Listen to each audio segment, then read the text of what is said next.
بسم الله الرحمن الرحيم والحمد لله رب العالمين سبحان الله العلي العظيم ونشهد أن لا إله إلا الله وحده لا شريك له وأن محمدًا رسول الله خاتم الأنبياء والرسل أجمعين المرسل رحمة للعالمين عليه أفضل الصلاة والتسليم. سبحان الله، نؤمن به ونستعينه ونستجيره ونستهديه ونستنصره، فإنه حقا من هدى الله فلا مضل له ومن يضلله فلا هادي له. اللهم يا علي يا عظيم، اهدنا فيمن هديت وعافنا فيمن عافيت وتولنا فيمن توليت وبارك لنا فيما أعطيت وقنا شر ما قضيت، فإنك تقضي ولا يقضى عليك، وإنه لا يذل من واليت ولا يعز من عاديت، تباركت ربنا وتعاليت.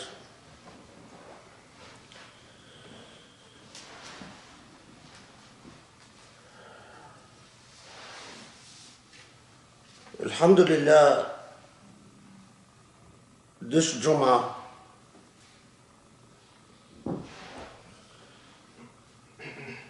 the Usuli Institute was blessed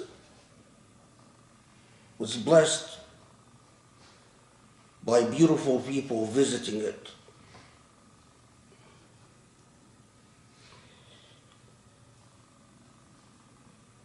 And as I thought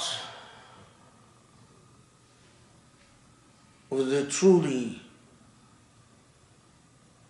distinctly beautiful human beings that have honored Usuli with their visit, it allowed me to dream that Usuli's voice will live on, that in Usuli should be a home for people who care, for intelligent people, for inquisitive people,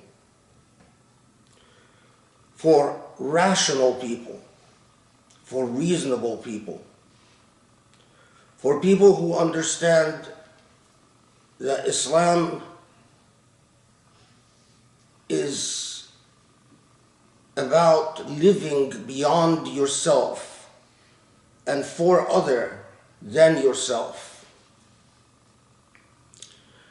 People who understand that religion is not about the performance of rituals,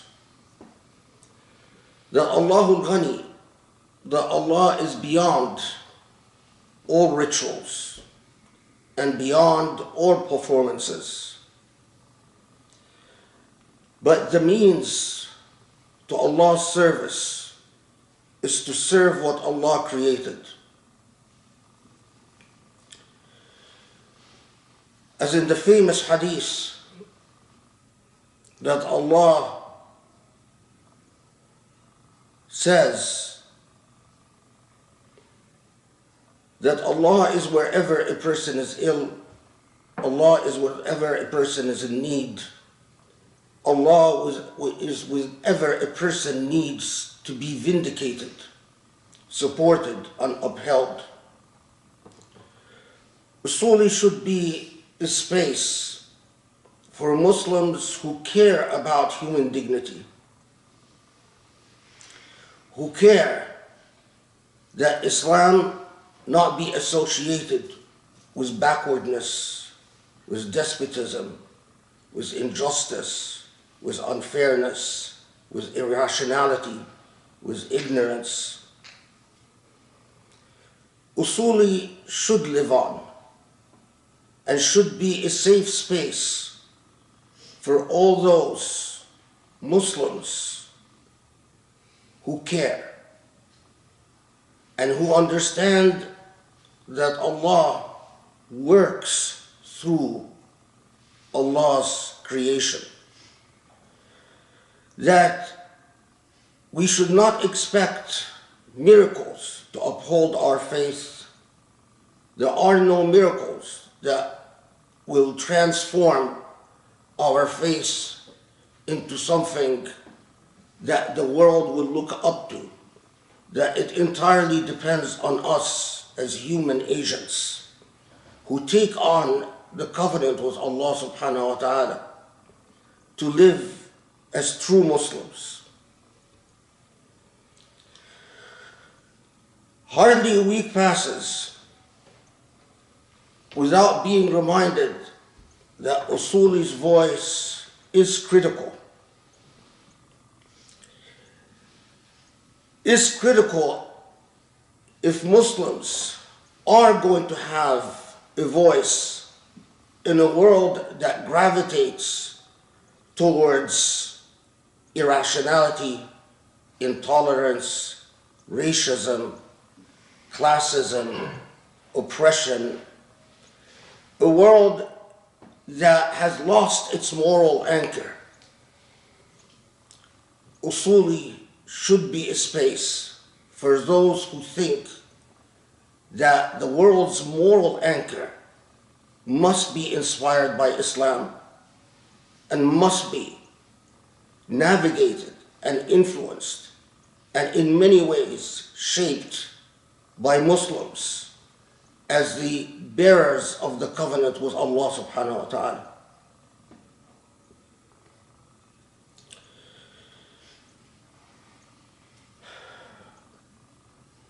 The voice of Usuli. Of course, it entirely depends on the willingness of those who believe in the idea to sacrifice, to commit, to become dedicated, to forgo opportunities for a principle, because nothing is upheld without the sacrifice for a principle.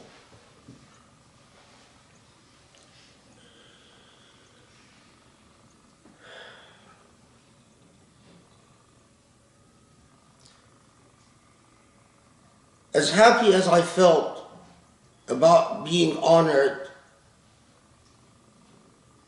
with the visits of those who care,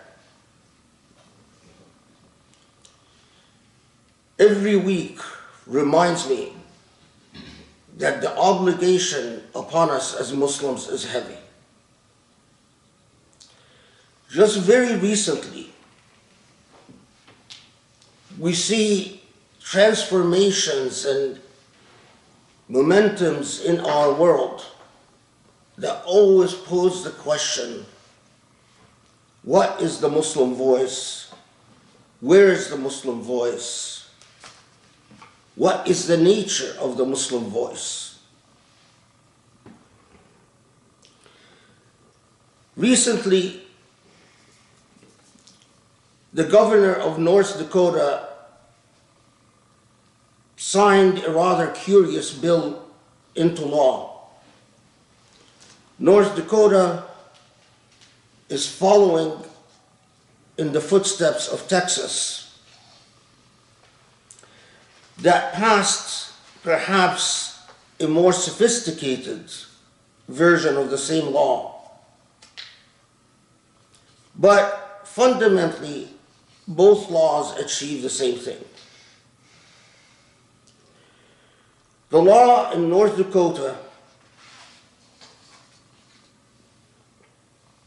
prohibits school districts and public schools from teaching critical race theory. As chapter 15, section 1 of the law says, each school district and public school shall ensure instruction of its curriculum is factual and objective. A school district or public school may not include instruction relating to critical race theory in any portion of the district's required curriculum under sections 15, blah, blah, blah, or any other curriculum offered by the school or district. For the purposes of this section, critical race theory means theory that racism is not merely the product of individual bias or prejudice, but that racism is systematically embedded in American society and the American legal system to facilitate racial inequality. The superintendent of public instruction shall adopt rules to govern this section. In other words, implementing rules.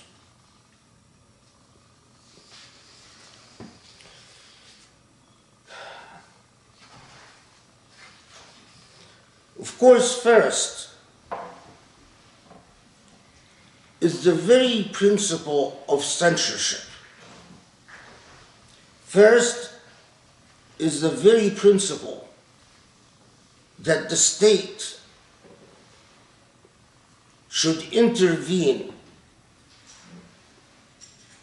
to regulate speech, to decide as a historical matter, as a matter of social theory, as a matter of philosophy, what is correct and what is incorrect. That the government, as an entity, should decide what must be excluded from educational spaces and what can be included. But second, and that's the issue that I am sure most Muslims will think about, should we care as Muslims? Well, first, you cannot answer that question before you know something about critical race theory. But even if we consider that critical race theory is a brand of thought that perhaps, like Marxism, explains historical and social movements with an emphasis on the role of race and the role of racism in human history, and that race, like the forces of class or the forces of economic inequality and privilege, becomes institutionally embedded. And because it is institutionally embedded, it becomes a regular, active force in human society. If we assume all of that, should Muslims care? It doesn't take a genius. It doesn't take a genius to realize the obvious point that whether Muslims are considered a part of racial category or not, the real question is, who has the power of defining Muslims as such? If you are treated as a racial phenomenon, if you are racialized, if Islam is associated with turban heads, with people who live in deserts, with sand people, if Islam is associated with Indo-Pakistani culture, or Afghani culture, or Arab culture, if Islam is seen primarily as the product of an ethnic dynamic, who has the power to define you? You as a Muslim might not think of yourself as belonging to a race. Recently, I was buying something that required involvement of the state. And part of buying this material, I had to fill a form, and the form asks, what race or ethnic group do you belong to? And as I looked at the categories, other was not an option, interestingly enough. I found no category. I didn't fit in any of the categories. And the only option open to me was to check off white. At that moment, who exercised the power to define me as white? Am I really white? Does anyone really consider me white? Are my experiences the experiences of a white person?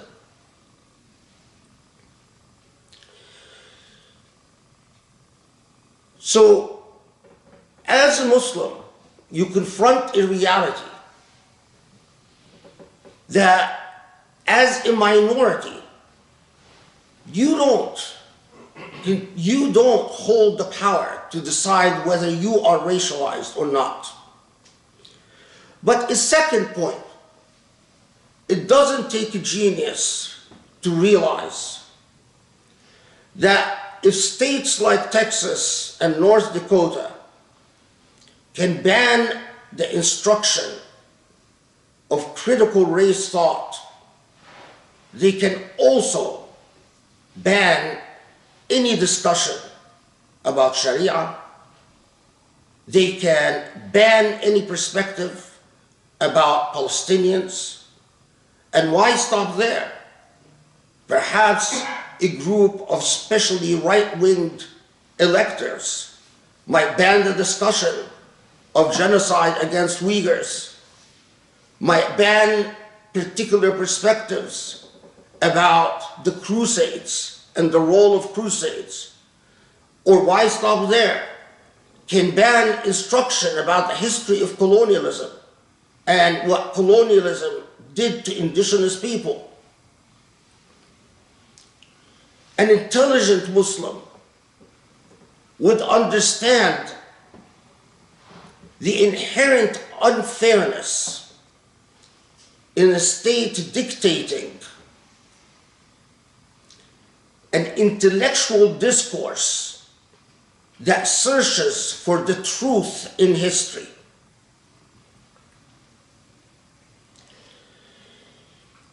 Usuli should be a space for the kind of Muslim that would look at a law passed in North Dakota and see the implications for the fate of this country, for the fate of the civilization that we have been born into and that we grew up in, would see the implications when Allah commands you to bear shahada, to bear witness, and by necessity to bear witness for al-haq. Can the state define what al-haq is in a situation like this? Do you see the danger posed in conceding for the fate of democracy, in conceding this kind of power to the state?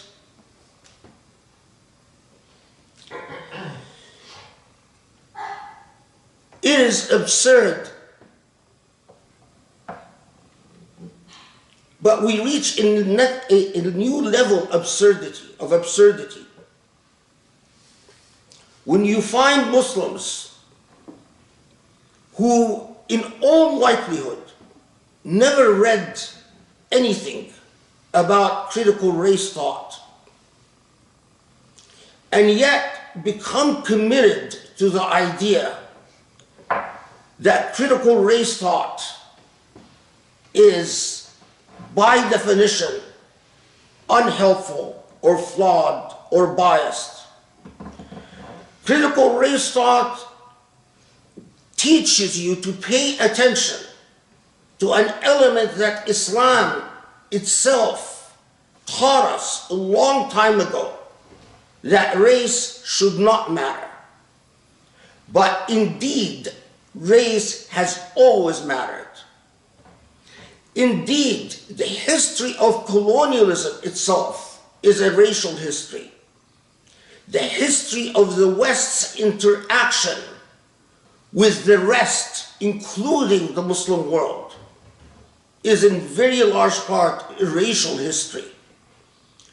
Look at race in correlation to the number of people in prison, at race in correlation with the number of people in the highest position of government or major financial institutions or the major institutions of law.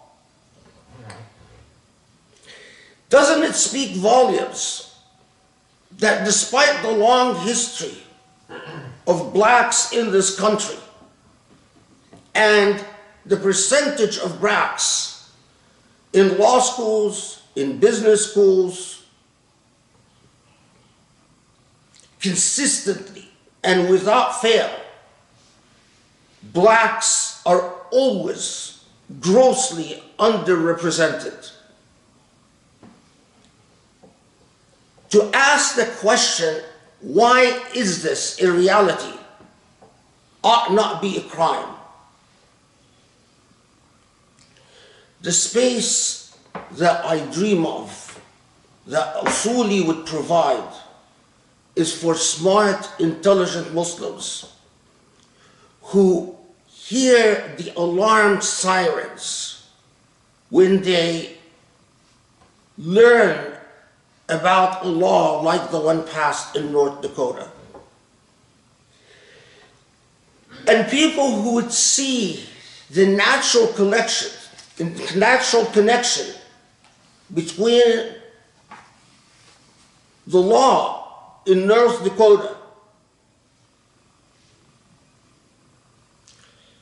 and another very recent, curious, sadly interesting event.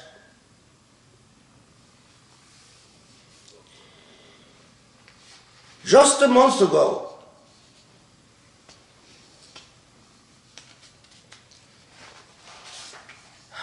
the Council of Europe, which has a human rights body, it's a pan-European human rights body attached to the Council of Europe. And this is basically like a watchdog organization created by the Council of Europe, and it's a human rights watchdog. A month ago, that body had decided to take on a campaign to educate people in response to the sharp increase in violent attacks and discrimination against Muslim women in Europe wearing the hijab. So that body decided to take on basically an information campaign. France, however, stepped in and objected to the anti-hijab discrimination campaign describing it as deeply shocking because Islam and hijab oppresses women. And at the time, as I told you, Sara al-Ha'iri, unfortunately a person with an Arab-sounding name, who's the Minister of Youth in France, condemned that campaign, describing the hijab as an inherently oppressive and sexist institution. And sadly, the Council of Europe dropped the anti-hijab discrimination campaign after France objected the state intervening in moral, historical instruction. It was dropped. Well, now,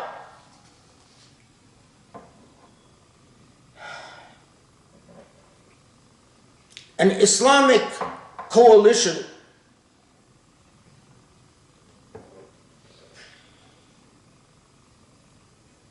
known as FEMYSO, it's basically a pan-European Muslim youth coalition, a forum for European Muslim student organizations or something like that,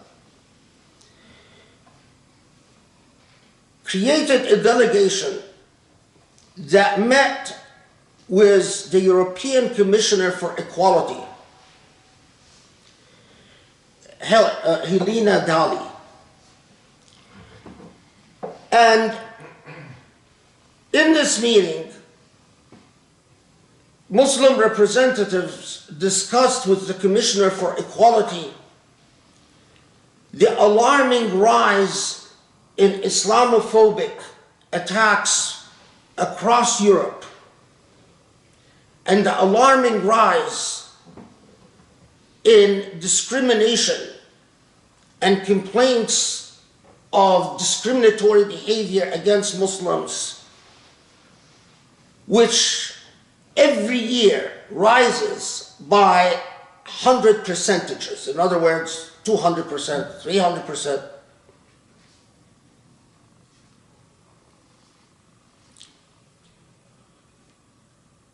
And Helena Dalli,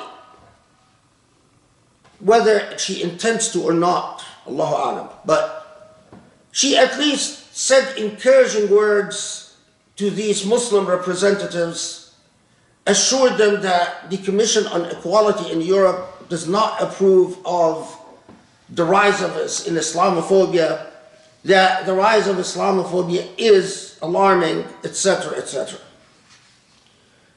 Well, France again objected to the meeting and vowed to have the Commission, European Commission on Equality, sever all its ties to the Muslim student organization. The French government described the organization as simply an Islamist association. But keep in mind that this is the same French government,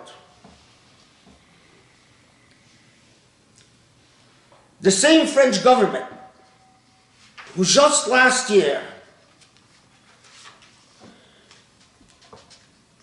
shut down, withdrew the license to operate to the only French association committed to fighting Islamophobia in France.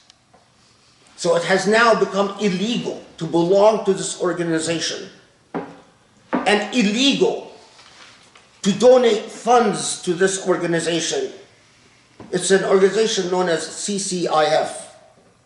I don't remember what it stands for, but I think it's Collective Against something Islamophobia. French government shut it down. The French government didn't see any problems, any inconsistencies was cheering for freedom of speech when it comes to the obscene cartoons of the Prophet ﷺ, but shutting down a civic organization committed to fighting Islamophobia in France. French government didn't see an inconsistency or a contradiction. It didn't see an inconsistency or contradiction in constantly lecturing Muslims about how they don't understand freedom of speech principles, but in promptly not just shutting down the organization committed to fighting Islamophobia in France, but in even shutting down a publishing house in France. The crime of the publishing house is that they printed books about figures in Islamic history like Khaled ibn al-Walid and Tariq ibn Ziyad, describing, educating Muslims or non-Muslims about figures like Khaled ibn al-Walid and Tariq ibn Ziyad as an act that endangers national security. And that Muslim publishing house was shut down. And if it attempts to publish any of the material that the government confiscated, it would be criminally prosecuted. This is the same France that forced all religious leaders and all people who work in organizations like the Usuli Institute to sign the infamous Article 9 of the French government's charter, which states that denunciation of state racism shall be considered legal defamation, and that Muslim institutions are banned from political speeches about foreign conflicts, and that they can be criminally prosecuted for talking about Palestine or Mali.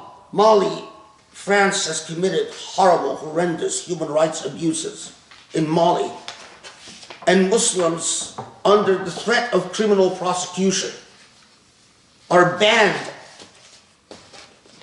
or at least in Muslim institutions, are banned from discussing Mali or Palestine. So this is now the France that even will militate to dissolve any bridges built by a fairly benign commission, the Commission for Equality, and Muslim organizations.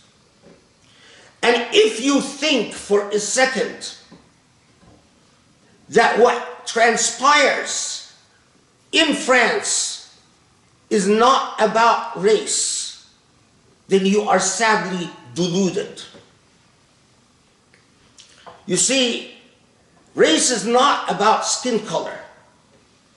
Race is about an attitude of supremacy and privilege towards a people that are defined in a summary fashion and summed up in physical attributes, whether such physical attributes are biological or not biological. I could adopt a myth that all Muslims have tails.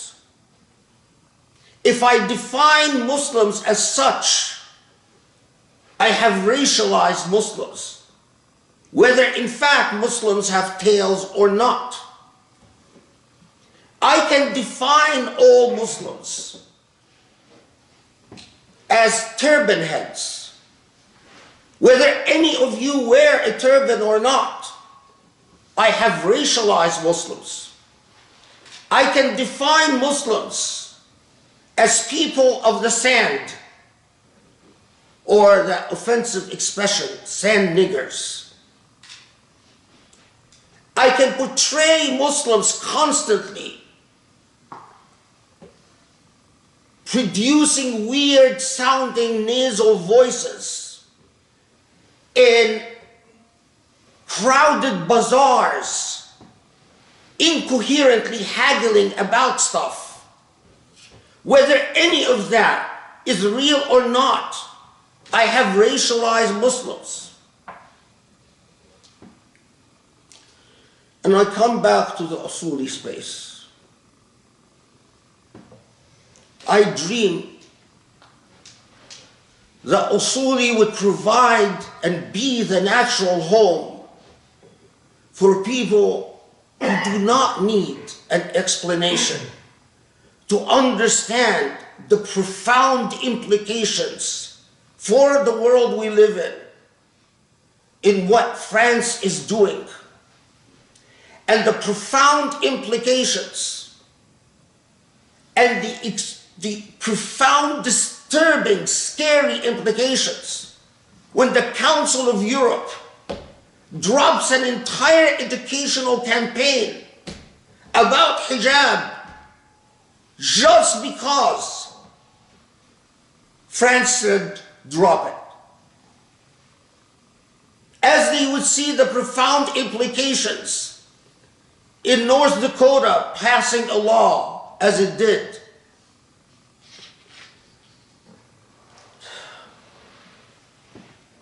How many Muslims know?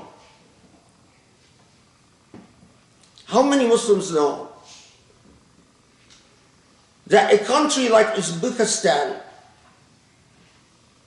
has been struggling to be accepted by the Council of Europe?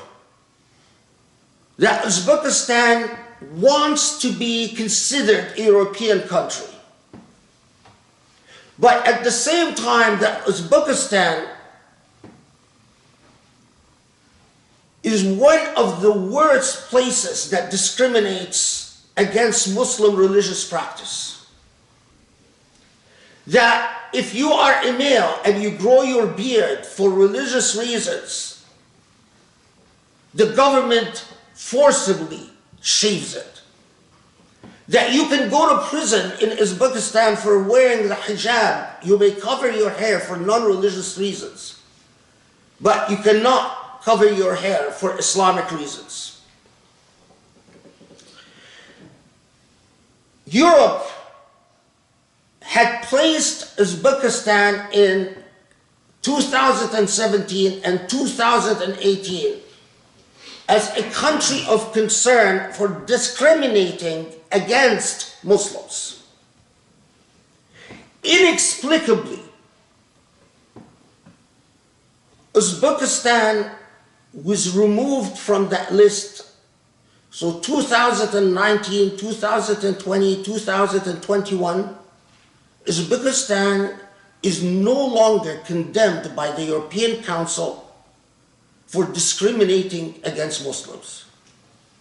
Although just as of this week, Uzbekistan continues to forcibly shave the beards of any Muslim who dares grow their beard for following Sunnah reasons, and continues to imprison hijabis, as well as ban hijab in public spaces, etc., etc. I dream of a Muslim who understands the danger,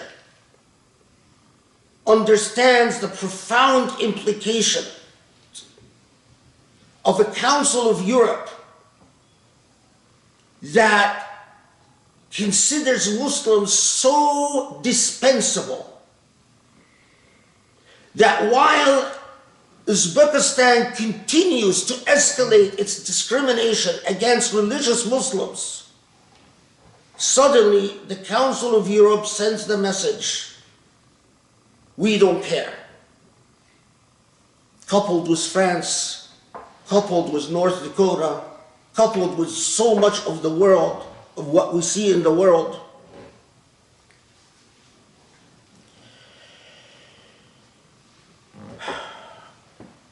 Let me stop here.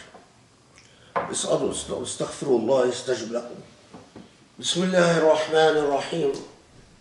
والحمد لله رب العالمين وسبحان الله العلي العظيم.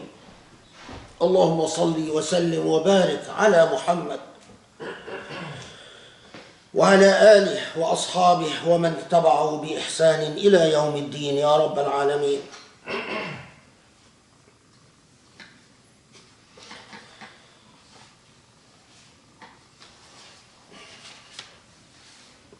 Among the news items,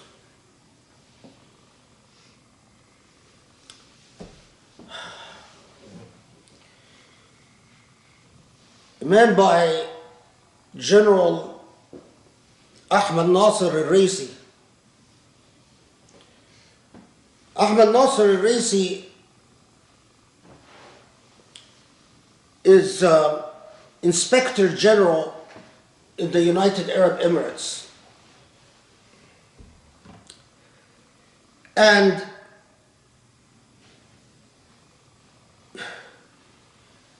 just recently, Ahmed al-Nasser al-Raisi was elected as the chief, the highest position basically, the boss of the Interpol. The problem is that Ahmed al-Nasser al-Raisi is a well-known human rights violator, is someone who has a very long track record of being implicated in unlawful imprisonments, torture, including torture that he actually undertook personally. There are at least lawsuits in 5 different countries filed against Ahmed Nasser al-Raisi for torturing victims, including European citizens, of course, mostly Muslim, except for one. And this man is now the head of Interpol. The Emirat used its money and influence. And it is very clear that as this human rights violator, this well-known practitioner of torture, as head of Interpol, is going to do exactly what the charter of the Interpol prohibits it from doing. And that's being used as an instrumentality to go after political dissidents. Already, Chinese representatives of the Interpol have used the Interpol to pursue and capture and disappear Chinese dissidents. But now, we have an Emirati as the head of the Interpol. So just you understand that the Emirat or a country like Saudi Arabia or a country like Egypt can classify you as a terrorist, whether they have any legitimate reasons to call you a terrorist. That's a completely different matter. And Saudi Arabia and Egypt and the Emirat are infamous for calling political dissidents terrorists, although those political dissidents have never undertook a single violent act. According to the Emirat, even CARE is a terrorist organization. According to the Emirat, I am sure Khaled Abou El Fadl is a terrorist. Well, now, when the Emirat designates someone or an organization as a terrorist, the first thing they do is send this up to the Interpol. So the Interpol can act as a watchdog, effectively preventing this person from being able to fly comfortably or being able to get on a plane, or in worse circumstances, convince any country that you visit to arrest you and turn you over for prosecution.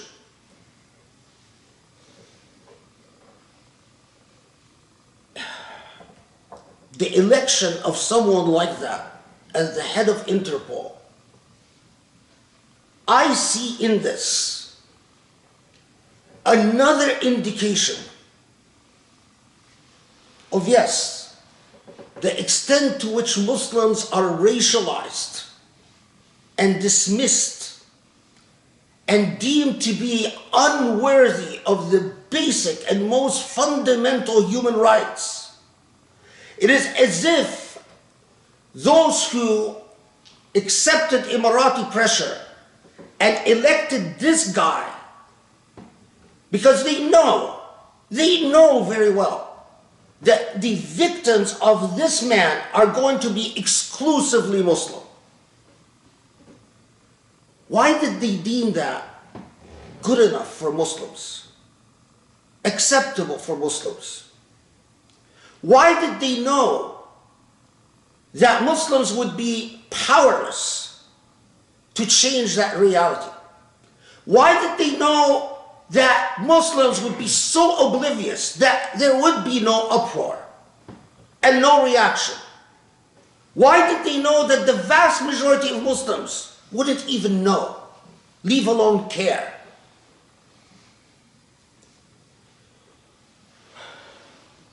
I dream that Usuli can be a space for the kind of Muslim that is intelligent enough, conscientious enough, aware enough, moral enough, ethical enough, educated enough, human enough, humane enough to care. To care. If you are that type of Muslim, make Usuli your home. If you're not, Allah ma'ak. Allah ma'ak. Wa ma'ana ajma'in. Allahumma afu anna. Allahumma aghfir lana. اللهم ارحمنا يا رحمن يا رحيم يا رب العالمين. اللهم اهدنا لأقرب من هذا رشدا يا علي عظيم. Allah forgive our sins. Allah grant us the straight path, the righteous path. Allah fill our lives with peace, knowledge, serenity, security, and beauty. Ya Rabbal Alameen. Allah help us be better Muslims. Muslims who discharge your covenant, bear witness for you before we are witnessed against. Ya Ali Ya Azim. Allahumma salli wa sallim. Muhammad wa sallam.